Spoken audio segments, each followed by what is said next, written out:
Yes. All right. I'm learning to do rock, paper, scissors.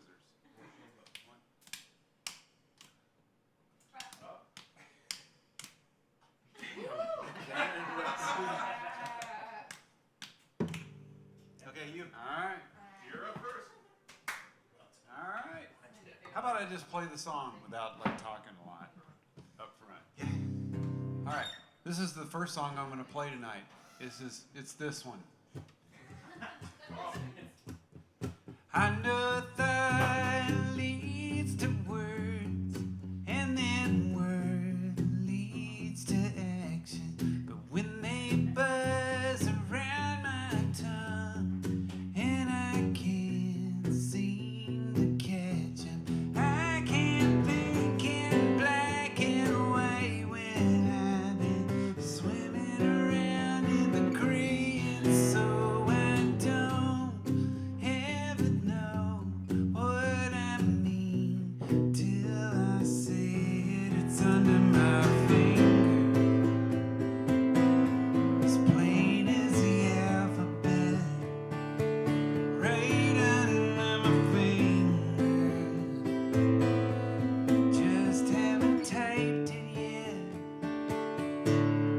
But the last time I saw you took me to tatters, and you swore you were soft underneath, like it matters. And then you showed me your scars, but wouldn't tell me where you got 'em, as we laced up our shoes for one last race to the bottom. It's under my finger,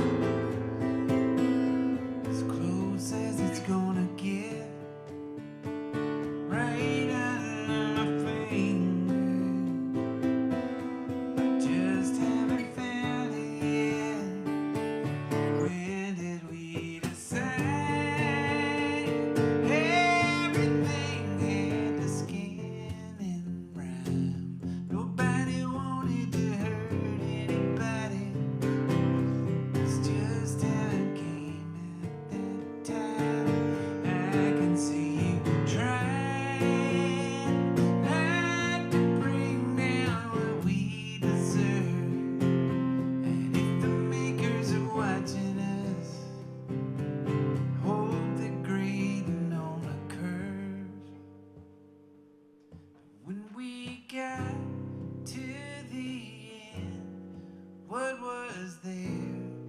I've forgotten, and maybe I wasn't listening to you. Yeah, that happens a lot. And I could dry up any second now that I'm looking down at the pen, but then it's not giving up if we both say I surrender.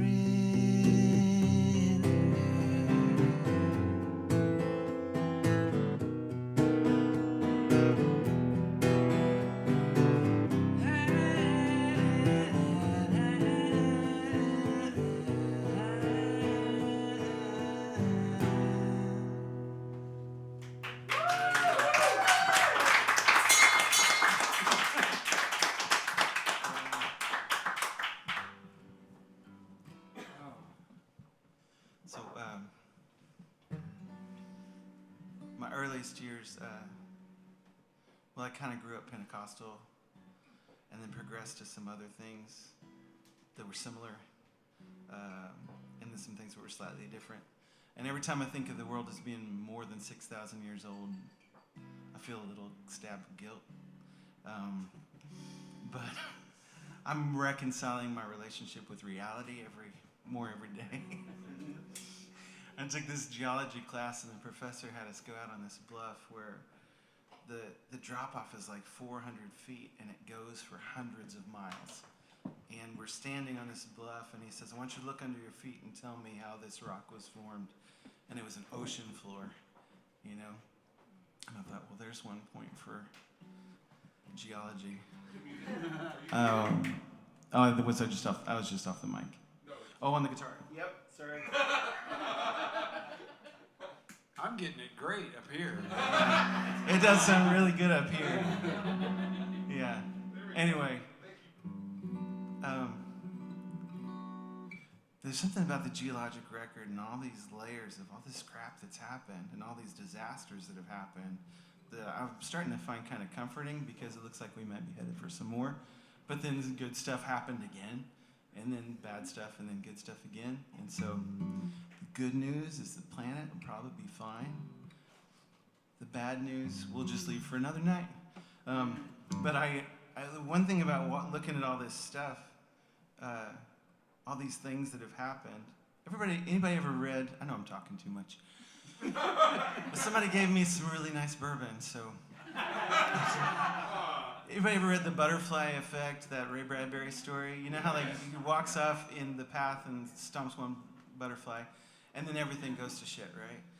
So just think about everything that actually had to happen for this to happen, this moment, all that stuff in the geologic record. Ray Bradbury kind of made a minor point about how it could go wrong, but this moment, it's pretty cool that we get to do this, right? So here's a song about that.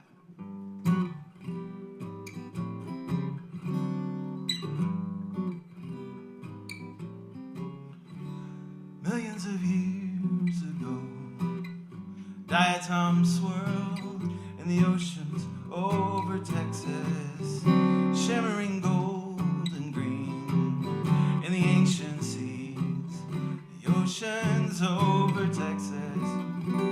And they lay down their lives in layers of lime and sand, where they came to rest. Now they speed me along, making up songs on 65 South through Arkansas. And trillions of things had to happen. Trillions of things had to go so right. I've got a gas tank full of miracles to bear me along into your arms tonight.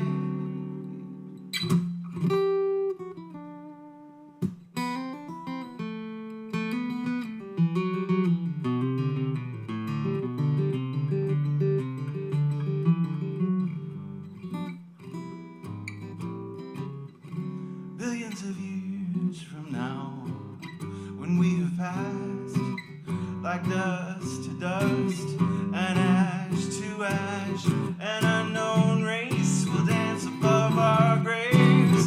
They'll sing a song, the words will say, frog beats me, people decaf. Frog beats me, people delay cloud, which roughly translates trillions of things had to happen. And here we are, after millions and trillions of things. I'm talking a gosh darn gaggle. Seriously, baby, it's a hell of a herd full of things. Millions of years ago, millions of years from now.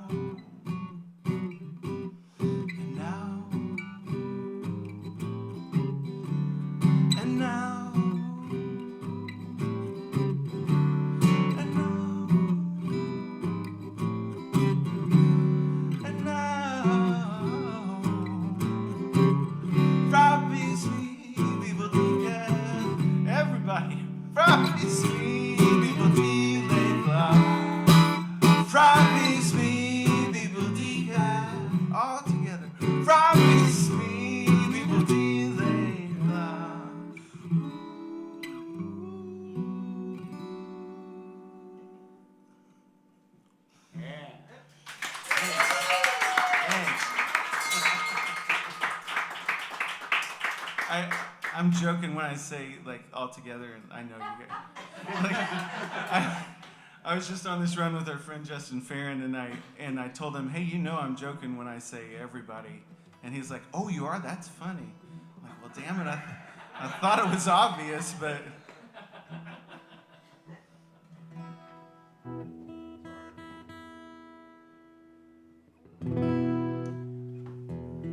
So my wife and I have been married for 32 years to each other.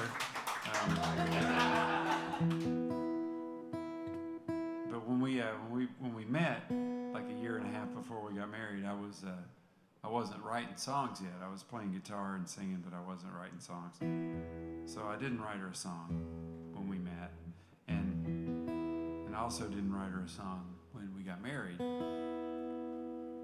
But a couple of years later, our first child was born.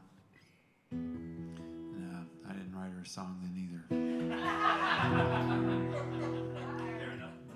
Nor when our daughter was born, or you get the idea. But a couple of years ago for Father's Day, she got me this really cool capo. So I wrote her a song, and I made the mistake of telling her I was writing her a song. I was like, well, yeah, I sure hope you finish it. So I wrote this song about the night that I went by her apartment to tell her that I was about to disappear for a while because I had a massive crush on her. And it was going to get weird. So she tells me that this song is about 15% accurate and 100% true. And you can tell from all this preamble that the name of the song is Pelican. It goes like this.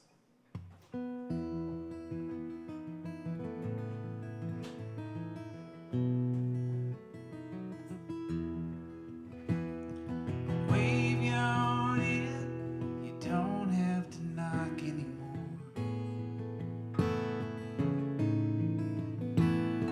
You offer me half of your coffee like you're gonna need it to get in the door. My place is a spot to get out of the weather. You duck in sometimes when it rains. You could beat a path home, but your mail it gets soggy that way. You leave your boots on, I don't care what you're tracking in. I brew up my own 'cause I'm not big on nutmeg and cinnamon. You don't have to look up from your phone. I like how it lights up your face. Yeah, that came out kinda creepy. I hope you don't take it that way.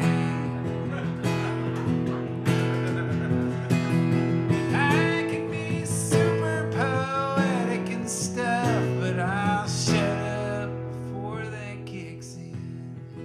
A much better bet would be to see if I could get you to put a latte through your nose again.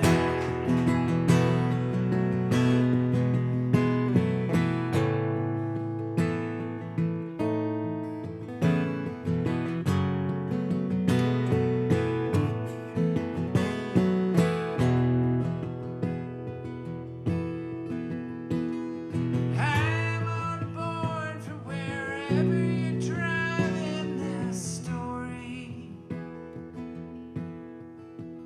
You know what? Maybe not. I forgot you can get kinda morbid. So I can be awkward and more than a little indelicate. And as far as being graceful and poised, I've been compared to a pelican. So I got no method or strategy to get you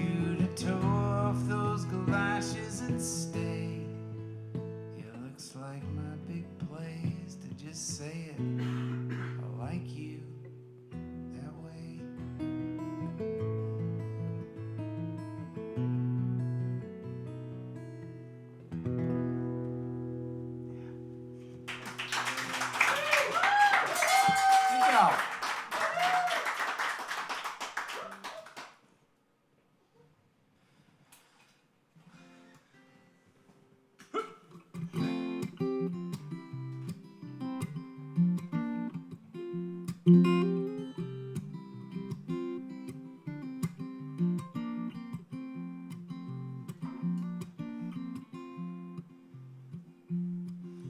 Maggie said that Daddy was around her. Said it never took much to set him off. Well, he would fight until he won or couldn't get up. It was the wrong kind of critter to cross. He had a Chevy with the big red fenders, turkey feather hanging from his hat, those ice blue eyes, that big old laugh, white t-shirt and a farmer's tan. Maggie said he was a natural man.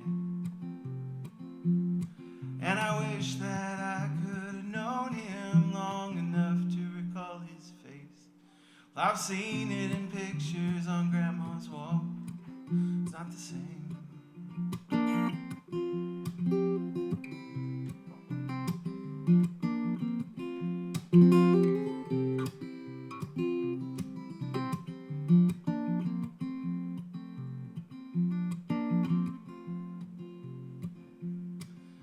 And Mama said I didn't miss out on much. There was never any money and not a lot of fun. Oh, but once in a while I get a trace of a smile on her face when his name comes up. It's hard to kill love. Well, she still lives in that house down on Church Street. She still fits into that little yellow dress. She never took another man unless you count Brad. And we don't talk about Brad. And I wish that I could have seen them. Maggie said he really could dance with his hair slicked back, his cowboy boots, conchos on his pants, yellow shirt to match my mama. Now every man leaves a hole in the world when he goes, and Daddy left one too. Sometimes I sit here at the edge and I watch for a glimpse of you. And I wish I had a chance to do you proud. Maggie said you really could shine. Well, I'm just watching you cut across the Legion floor, dancing through my mind, dancing through my mind with the sparkle in your eye.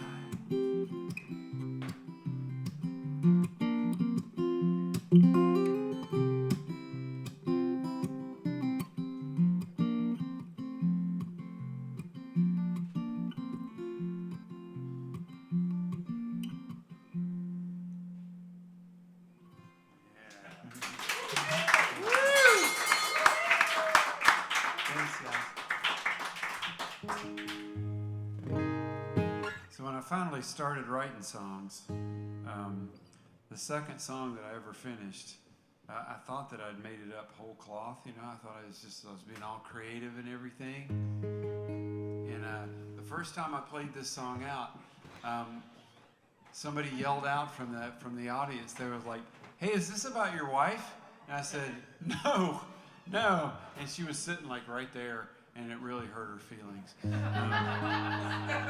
And the thing is that like the more I played it, the more I realized that it actually is. It's like, oh yeah, this thing about oh yeah, oops, yeah, that was totally wrong. It was totally about her. So this song is about my wife, Anita. And you'll notice that I say Anita with a hard T, not a D like Anita. Like I called her for the first 5 years of our marriage, until one time I was making fun of the way her dad said her name, because she's halfway. Yeah. She's half Dutch. Her mom is full Dutch, you know, Anita, and her dad was from Fayetteville, Tennessee, and was like, Anita. You know, and I just, that is so charming. I love the way your dad says, Anita. She's like, well, you know, that is my name. So I'll give you guys a little, like, if you ever, she's way too nice to correct you, right? She doesn't even notice. But, you know, if you make fun of the way her parents say her name, she might say something. But it's a hard T, and there's also like a little bit of a glottal stop before it. Like, so not only is it Anita, it's Anita. Like Anita. Like, give it a try. Anita. Anita. That was good. She's a French teacher. Okay. That was excellent. Took me 7 years. Anyway, this is a song about Anita. It's called Diana. It goes like this.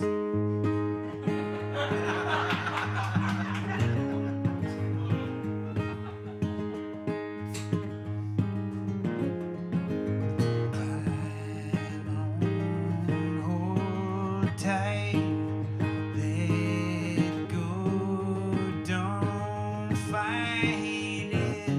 Slide on down to the pool. The water's brown, but it's cool, and you probably won't die. See, that happened. We won't point it. Tell your boyfriend now you never swam till today, but you jumped in anyway.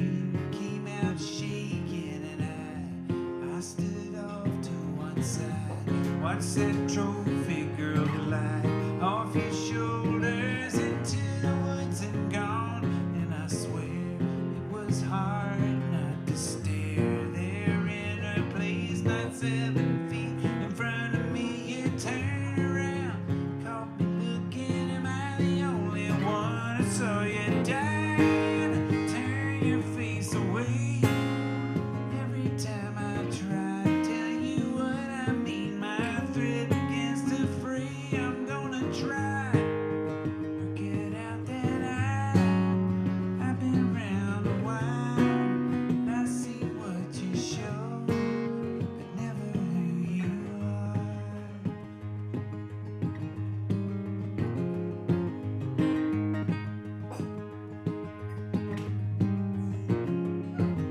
Someone steer me. I can't hear me now. I'll describe what I see. You tell me what I mean. I don't know anymore. You shrugged off that disguise, burned a ring in my eyes, tore away all my language and nerve from my tongue. There's nowhere in my lungs, and the only one I gotta tell what happened to me is standing right in front of me, worried for my sanity. Well, Dad, what I gotta say, I'm as apt to get it right as flap my scrawny arms and fly away. 'Cause I'm afraid if I say it plain, I can't start again. Let me put it this way. I looked up at you and saw a constellation. Is this some kind of prayer or just a conversation?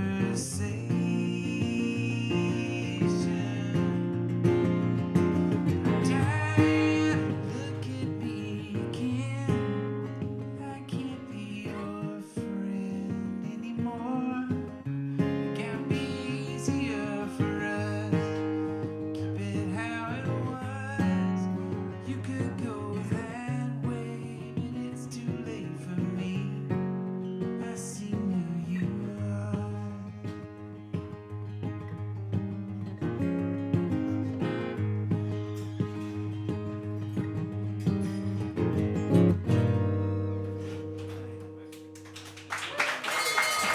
Thank you. I'm trying to impress that guy over there. He's I know, yeah. just like not into it. Talking about Humphrey, yeah. Tough customer. Yeah. Tough guy.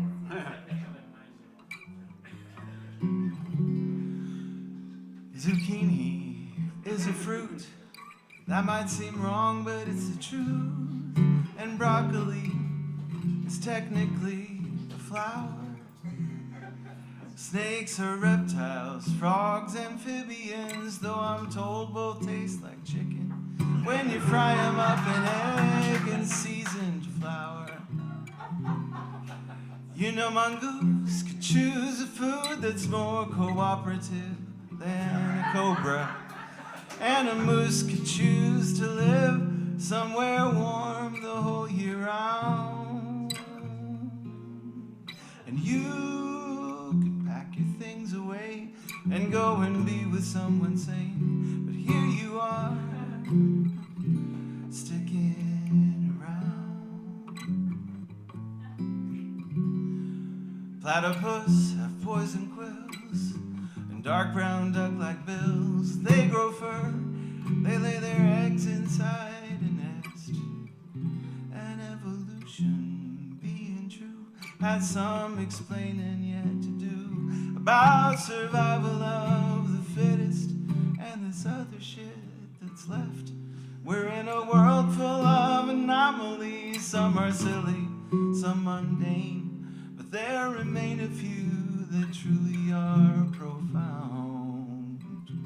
And at the end of that long list of lovely things that make no sense is you sticking around, is you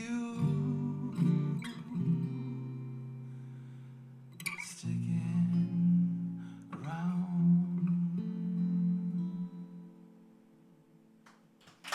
Yeah. Thank you. All right. I've got a sad one for you guys. I just put a new record out a couple of years ago. Jesus. I shouldn't have had that one shot.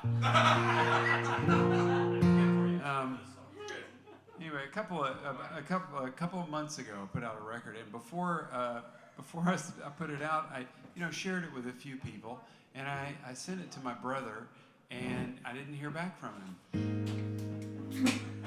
That's the story. No, the story is that, like, he called for another reason like a week later, and I pinned him on it. And I was like, so what do you think of the record? And he was like, there was this 3 beats, and he was like, well, sure is sad. And he's right. It's pretty sad. I'm going to play you the saddest song on the record. I think this is the one that he was talking about. In my defense, I actually changed the song right before I recorded it. It's now very sad. Right before I recorded it, it was poisonously sad. It was like toxically sad. So see me after the show if you want to hear the really the prescription-only version of the song. The song is called Cocoon. It goes like this. Take out the silverware all over the floor, and I can't get around here in my bare feet anymore. I had some ideas, I don't know where they are. They're probably rolling around in the floorboard of my car. Some people never learn how to read a room,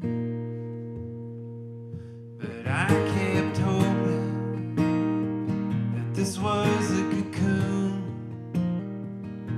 and I was gonna turn into something better pretty soon. That ain't what happened.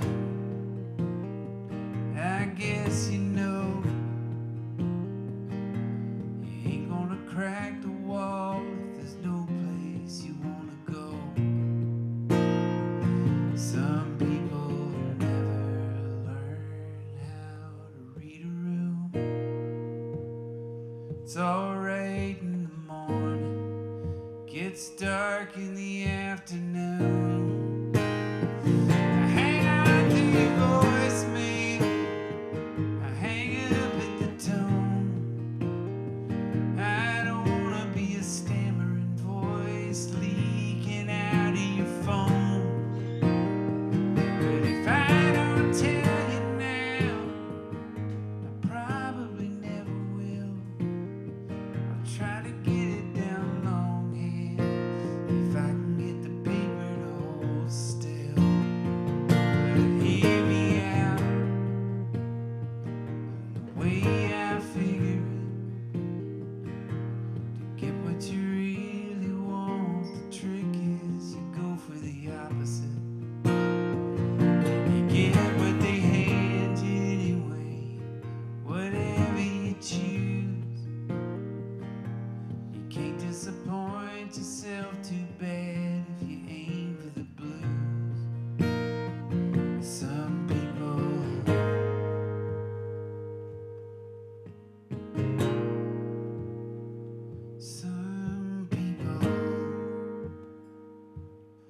Some people never know when they're making it awkward. From the day that we met, I owe you so many apologies you're not gonna get. But I can just about scrape together a sorry goodbye to you. I'll put it under your wiper blade. I guess that'll have to do.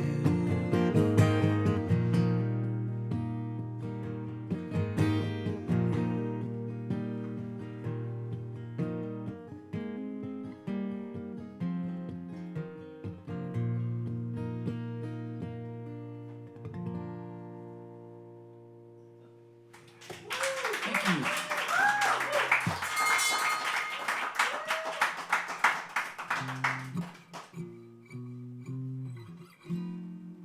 I wrote this song with Lisa Ashman. The first time I met Lisa Ashman, I thought she was a homeless woman rifling through our camp for bagels. She was stuffing bagels in her purse.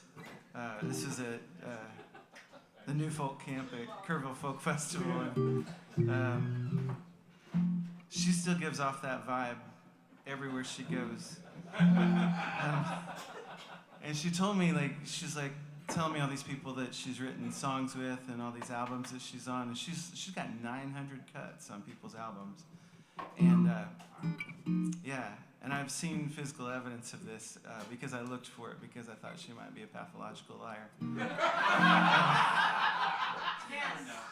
So we went to this industry event together, and we walk in, and she's got on, she always wears layers of clothing, by which I mean like more than one skirt. And maybe, I don't know, I haven't counted the leggings, but several shirts, and really dirty pink Crocs. And she's really, anyway, we walk into this thing where the beautiful people are, and they're schmoozing and making writing dates and all this stuff, and like person after person's coming up to Lisa. I'm like, well, I'll be damned. It's true. So anyway, I was staying at her place, and she said one morning, she said, we get up at 8 and we start writing at 8, which is brutal. And she said, I want to write a song called Hypochondriacs Need Love Too. And I just thought, I don't want it, Lisa. I don't want to do this. We did it. And so here's that song.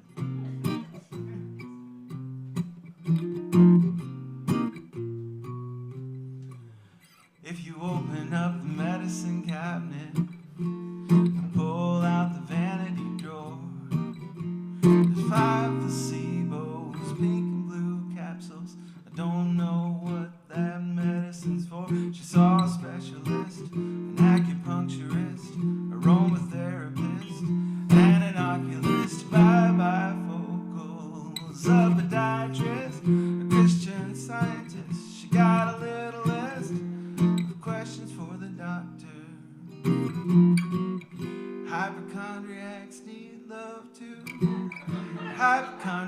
maniacs need love too. Mm-hmm.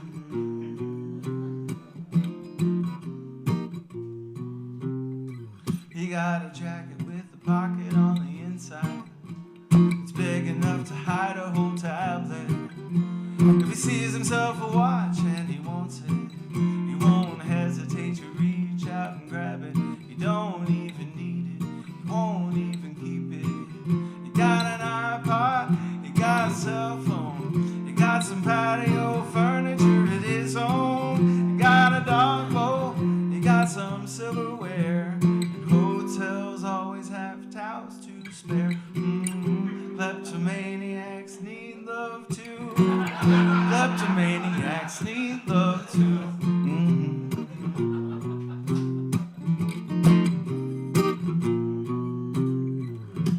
There's no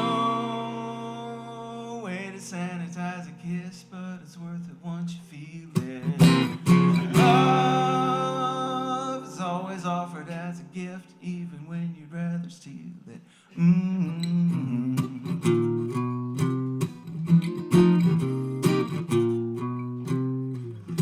So a klepto and a hypo married up and bought themselves a condo with a carport.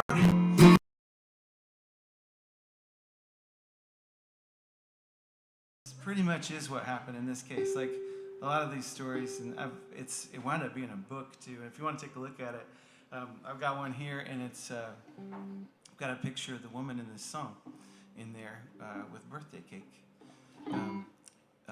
Anyway, I noticed as I was putting these stories together, I got to a point where I had about 9 songs, and all the women were being rescued or abducted or murdered. And I just thought, well, I need to find a different woman's story for this album. Or people are going to start to analyze me quite a bit. So I asked a local historian, like, if she knew of any heroic women in Newton County, and she told me this story. It's about Lizzie Briscoe. She was a midwife, and she delivered children, delivered like 1,000 children in her career. She worked into her 80s, and she rode a 4-county area on horseback, often in the dead of night. So, pretty tough woman.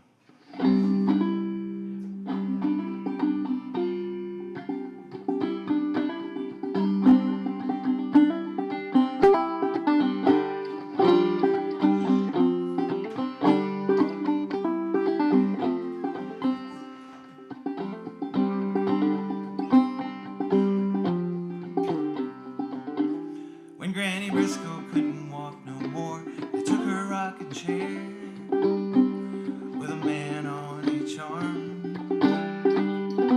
carried her out to the yard. There were rows of picnic tables out there set up in the shade. People came from distant towns for Granny Briscoe's 88th birthday. When she was young, they called her Lizzie. She had 6 children of her own, but it wasn't just for mothering that Granny Briscoe would be known. No, Lizzie was a midwife, and she'd ride across these lands at the bedside of a mother soon to be. She'd lend a steady hand. Oh, she was eyed for weary, frightened eyes through the hollers and the hills. See her coming day and night, riding hard against the clock. For the sake of mother and child, she was the kind of help you long to see. Kind of brave you'd want to be.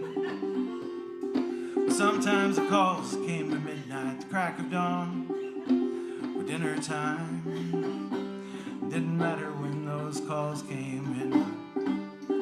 Lizzie feared no dark of night. They would call her past the river or to the mountains' other side. She'd climb a ladder through a stony cleft, passing through the needle's eye. Lizzie Briscoe knew the way through the darkness to the light. 1,000 souls were born with Lizzie Briscoe as their guide. Whoa, she was a sight for we frightened eyes through the hollers and the hills. See her coming day and night, riding hard against the clock. For the sake of mother and child, she was the kind of help you'd long to see. Kind of brave you'd want to be. And Granny rode into her 80s through Newton County and far beyond when she was thrown from her horse. It's not usually funny at that part, but I get it.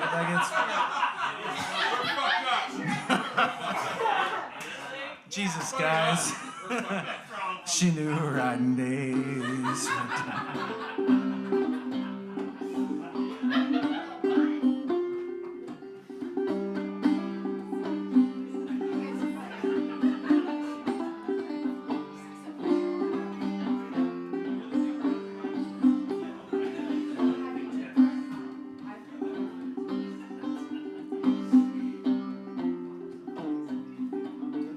When Granny Briscoe couldn't walk no more, they took her rocking chair with a man on each arm. They carried her out to the yard. There were rows of picnic tables out there set up in the shade. People came from distant towns for Granny Briscoe's 88th birthday.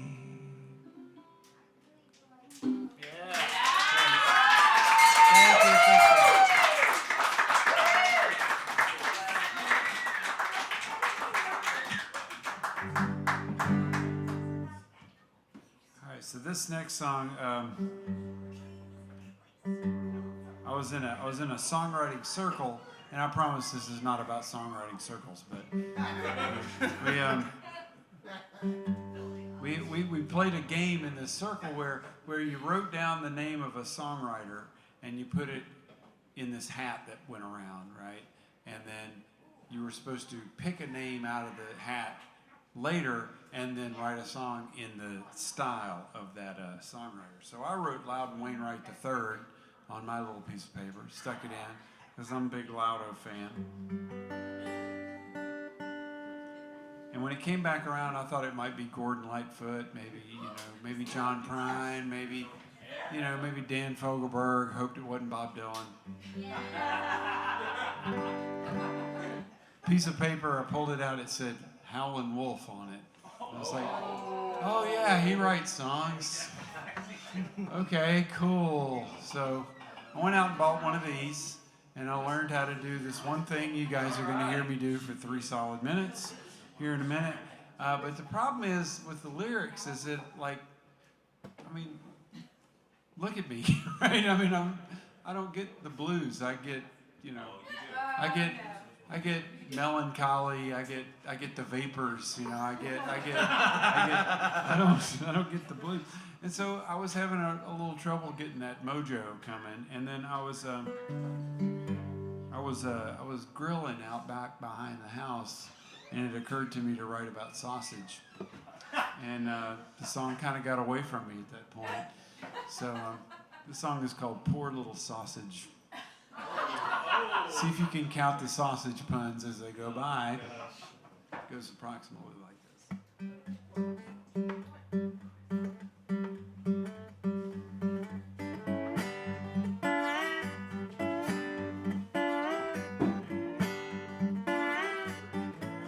I've been through the grinder more than a time or two. There's one. I can't cut no mustard, I ain't no good to you.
got left on the grill too long.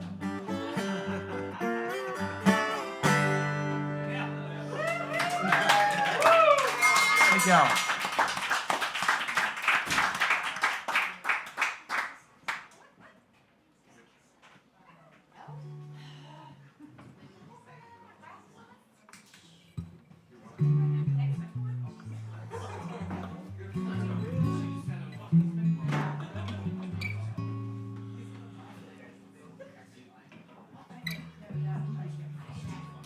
This song is just kind of a fantasy about kind of around the beginning of COVID, about getting away from this stuff.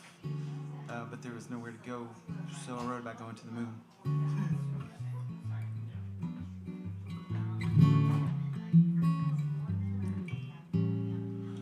Come, let's fly, you and I, to the little motel on the moon. We'll unwind in lunar time, a couple of weeks till the next sunrise.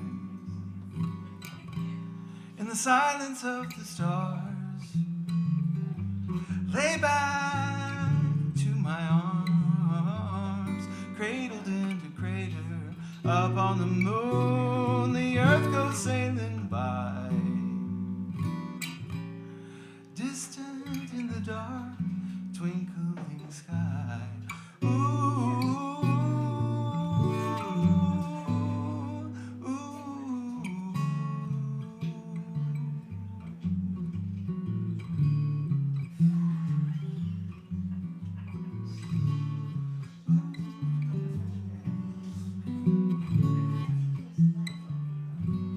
I hear that there's a sea of tranquility and mountains of blue.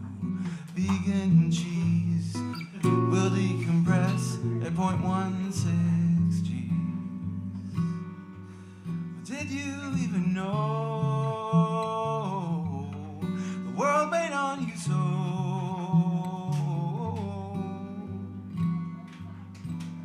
Come, let's fly.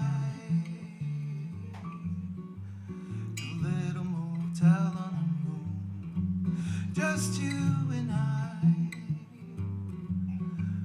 in the little motel on the moon. Come, let's fly, you and I, to the little motel on the moon.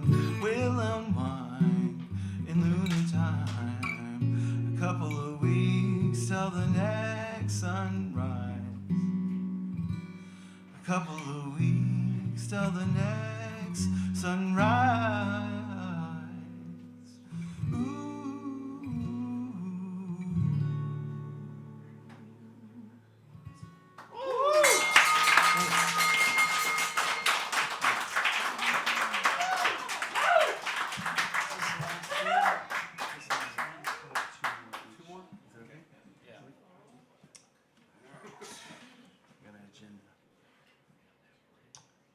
All right, y'all. So,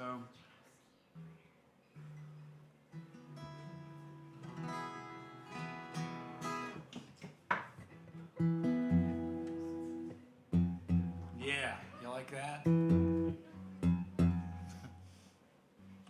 like that.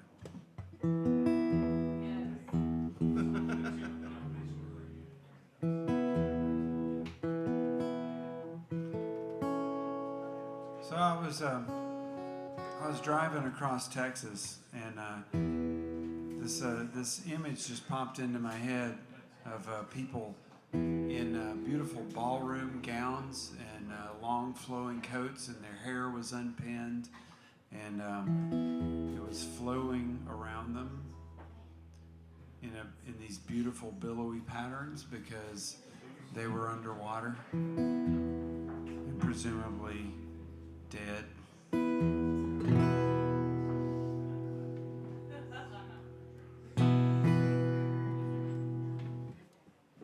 So this song came out of that image. Please enjoy. The song is called Everyone Dances. Goes like this.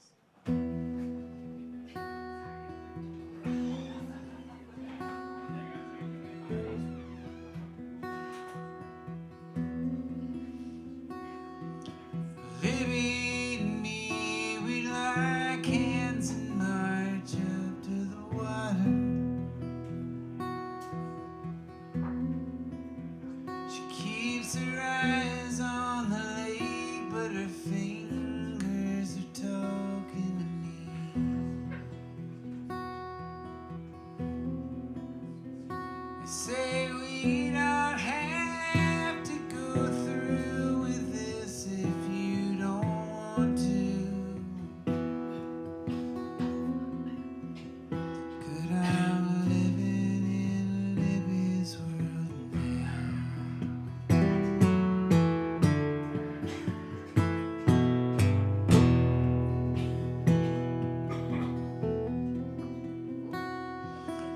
Libby takes all of the time in the world to do anything. So I'm nowhere near ready when she pulls us both over the rail. But she never lets go as the sky tumbles into the water. And the last thing I hear is some Native American name.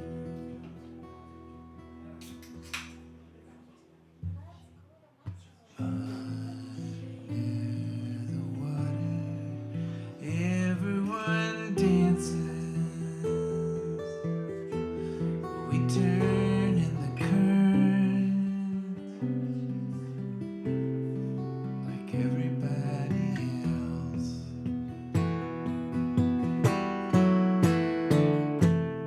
Dance long enough, the music will come to you. You might get what you came for, but don't hold your breath.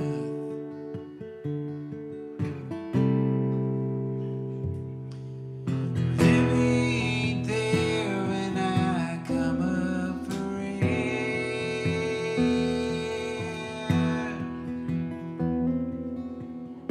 It ain't nothing on shore where her clothes ought to be.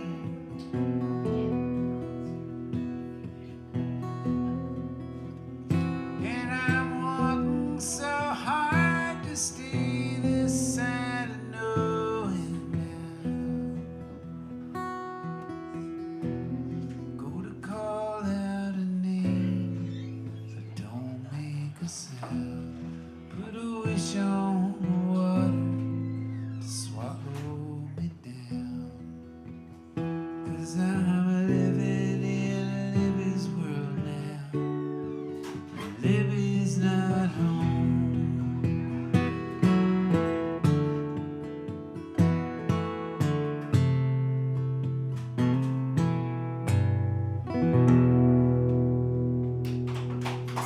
Thank y'all.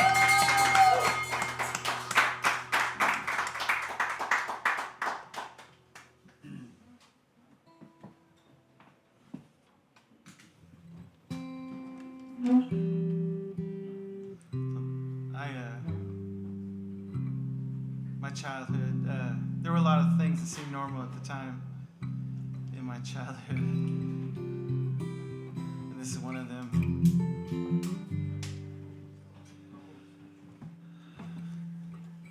The first dog I remember that our family ever got was a St. Bernard pup named Fat Albert. I named him the Albert part myself, but not the fat part. I thought that part was mean, and it made me cry when they called him that. And my parents had told me that a St. Bernard would grow to be huge, big enough to ride. And I'd been dreaming of a horse, but my family was poor, so I would settle for a St. Bernard, 10 hands high. But it wasn't meant to be. My St. Bernard steed liked to nip our heels. We would run from him and scream. My sister was 6, I was 4. My brother was 3.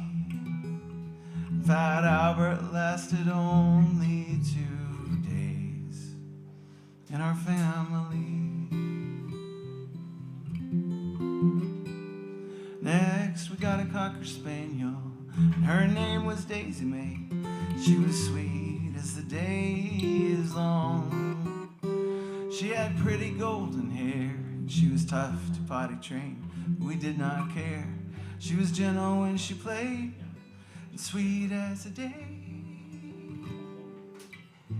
After years, she had puppies, and we watched them being born in a cardboard box. It smelled so weird.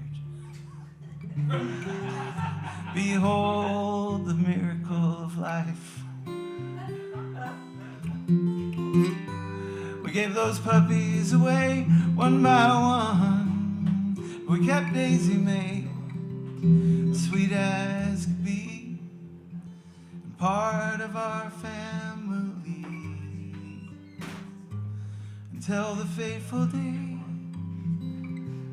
the postman came, and he didn't see Daisy run under his wheels. Grandma picked us up from school while Mom and Dad were at the vet with Daisy May, and we were all asleep when they came home late. They said, "Kids, Daisy's not gonna live with us anymore. She was hurt real bad. She needed more help than we could afford." So some people who have money, they paid for her care. She belongs to them now. She's gonna live there. And it never occurred to me in the least to doubt this story till I was 25. I was at my sister's house. I was sitting on a couch when it crossed my mind for the very first time. I said, "Holly, it ever seems strange that those rich people wanted a banged up dog like Daisy May?" She said, "You believe that?" And I said, "Yes."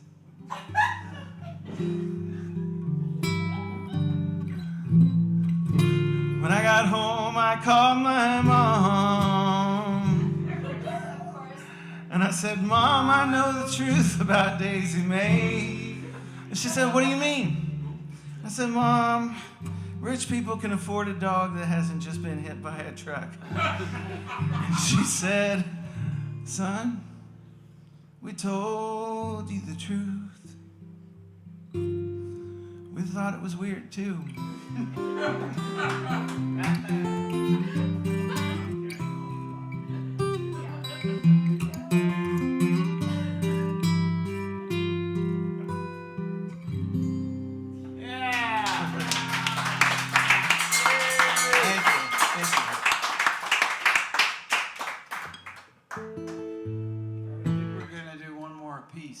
So I'm going to play you guys my goodnight song.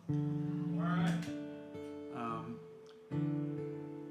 If people in a place like this, when you're drinking and you're talking to somebody across the table, and that person uses the word "listen," you're about to hear something you already know. It's been my experience. And if you get more than 2 listens in a row, if you get a listen, you're going to get something akin to this song. So I want to thank you guys for listening. This has been a blast tonight. Awesome. Thank you. Yes.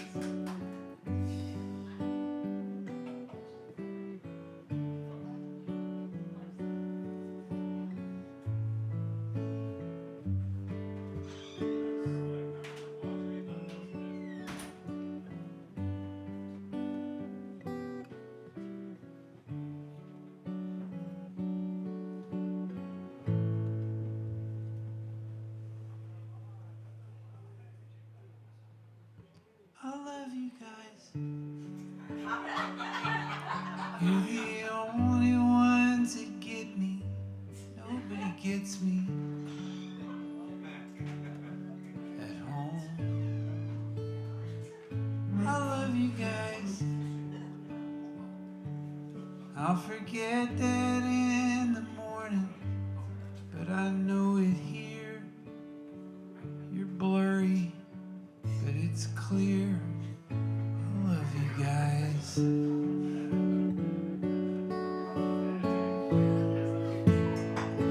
I love you guys. I'll tag on your awesome shirt and I'll say it right out loud. Right out loud. I love you guys. And I'll get clean up on this bar and I'll sing it out to you when I get ready to. I love you guys. I get like this whenever I start thinking hard. Feels like I'm sinking hard. Either way, I'm blinking hard. You don't give me that look like all the others do. It's only one or two. I get to hang with you guys.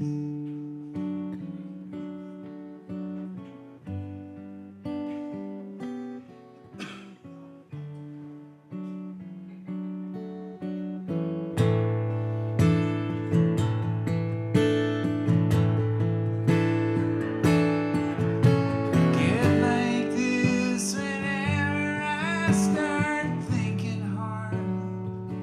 Feels like I'm shrinking hard.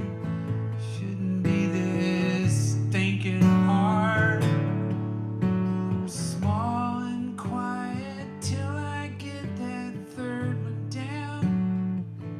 I start to look around, pick a fight, and stand my ground. But I love you guys. I don't know if you can hear me. You smile and nod your head, but not at what I said. I love you guys, and I could throw mine in with anybody anywhere. I can't tell if you care, but I love you guys. Thank y'all for listening.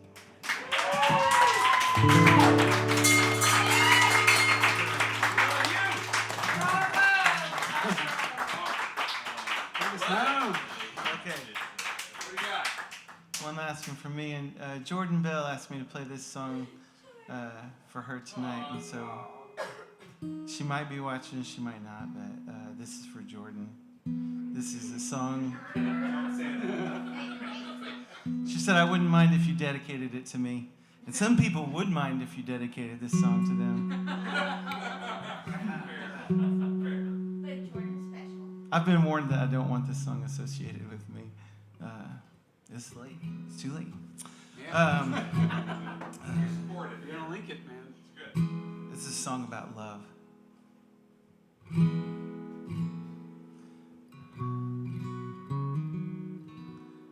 Isn't love? Dang it, I'm in the wrong key. Isn't love a crazy game? And everybody still lines up. They can't wait to play. Me, I'm watching the ducks swimming away. I'm thinking about love. Love. 97% of birds have no penis. And that leaves 3% of birds that still do. And you might be surprised to learn that the inconspicuous duck has a penis longer than its entire body and is shaped like a corkscrew. And it wouldn't be right not to mention. Oh shoot, I messed up. That's and it's shaped like a corkscrew.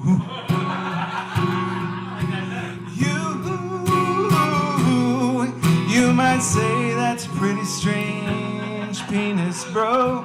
And you'd be right, but it isn't even half the tale. The penis of a duck detaches and regrows each mating season. And it grows longer in response to the presence of rival males. And it wouldn't be right not to mention that it's also crowned with spikes.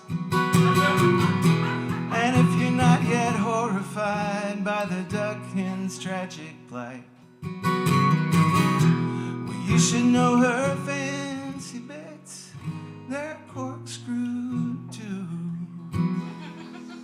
But in the opposite direction from how the Drake duck dicks do.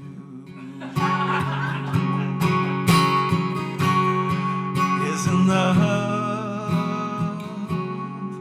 crazy game? And everybody still lines up. They can't wait to play. Me, I'm watching the ducks swimming away, thinking about love,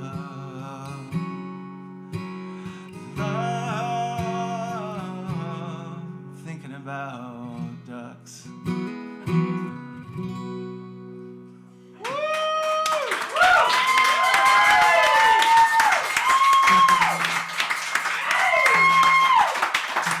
Thank you guys so much. This is so much fun. We both have CDs to sell and all kind of merch and stuff like that. Yeah. Just to make it gross.